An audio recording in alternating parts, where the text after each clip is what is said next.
বিচার বিভাগের স্বাধীনতা নিয়ে কথা চলছে। সুপ্রিম কোর্টের স্বতন্ত্র সচিবালয় প্রতিষ্ঠা ও বিচারক নিয়োগের জন্য অন্তর্বর্তী সরকার আমলে জারি করা অধ্যাদেশ বাতিল করতে জাতীয় সংসদে বিল তুলেছে বিএনপি সরকার। যদিও রাষ্ট্র ব্যবস্থা সংস্কারের 31 দফা ও নির্বাচনী ইস্তেহারে দলটি বিচার বিভাগের স্বাধীনতা নিশ্চিতের কথা বলেছে। আপনি আসলে বিচার বিভাগের স্বাধীনতাকে কিভাবে দেখছেন? বিচার বিভাগের স্বাধীনতাকে আসলে কতদূর?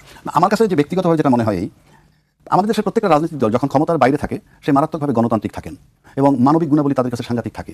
চলনে বলনে টেলিভিশন টক শোতে সর্বত্র তাদের মানবিক গুণাবলী পাওয়া যায়, সেটা যে দলই হোক, ক্ষমতায় যখন থাকেন না, ক্ষমতার বাইরে থাকাকালীন।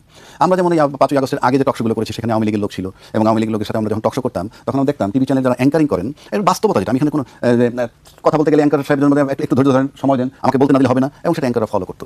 আমরা সেগুলো বলতে পারতাম না মানে কি এখন কি সেরকম দেখেন কিছু? এরকম এখন মনে করেন যে আপনি সরকারি দলীয় 2/3 মেজরিটি পাওয়া দলীয় কাউকে আনেন, সে বললে সেম জিনিস হবে। আমরা ইতিমধ্যে বহু নাম বলবো না, নাম বলে কি হয়, ওই লোকটার ক্ষতি হতে পারে, তার সম্পর্কে মানুষ খারাপ ধারণা নিতে পারে। 21 টেলিভিশনের তো আপনি 21 টেলিভিশনে যাচ্ছেন কেন? তাহলে পার্টিকুলার আমি সবচেয়ে ভালো মানুষদের বসে থাকলে কাজ হবে। আপনি ভালো, ঠিক আছে, তো আপনাকে আমি একটা ছোট্ট ঘটনা বলি। আপনি ফুটপাতে কোট বিক্রি হয়, যে কোট, একটা কোট কত ভাই, 200-250 টাকা না, যেটা মজুরি লাগে 6000 টাকা। তো ফুটপাতে মনে করেন 200 কোট সাজানো আছে, এর ভিতরে একটা এ গ্রেডের টেইলার মাস্টার বানানো 20,000 টাকা দামের কোট আছে, ওটার দাম 200 টাকাই বলবে। কেউ কিনতে গেলে ওটার দাম 200 টাকা বলবে। তো আপনি ভালো চ্যানেল, সব ঠিক আছে, আপনি মিডিয়া জগতে সবার কথা বলবো, তখন কিন্তু আপনি ভাববেন আপনি ওর ভিতরেই পড়ে যাবেন, ওই এক্সেপশন আপনাকে খুঁজবে না, সেটা বলছি। তো এখন এই যে প্রসঙ্গে ছিলাম, এই যে বলতেছেন যে বিচার বিভাগের কথা, হ্যাঁ, এই বিচার বিভাগের স্বাধীনতা কে না চায়? আমি নিশ্চিত করে বলে দিচ্ছি, ক্ষমতার বাইরে যখন থাকে তখন ব্যাপকভাবে চায়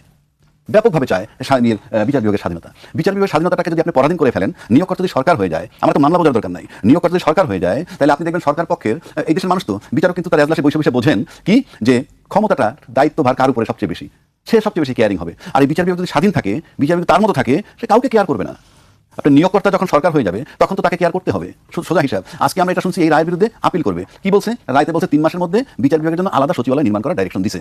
ভালো জিনিস তো, এটার জন্য আমি আপিল করতেই বা যাবো কেন? আপিল করতে যাওয়ার প্রয়োজনই বাকি? আমি তর্কের খাতিরে বলছি, আমি যদি গণতন্ত্রে বিশ্বাসী হই, আমি যদি বিচার বিভাগকে মজবুত করার জন্য বিশ্বাসী হই, তাহলে তো আমার এখান থেকে আমি উচ্চ আদালতে কেন যাবো?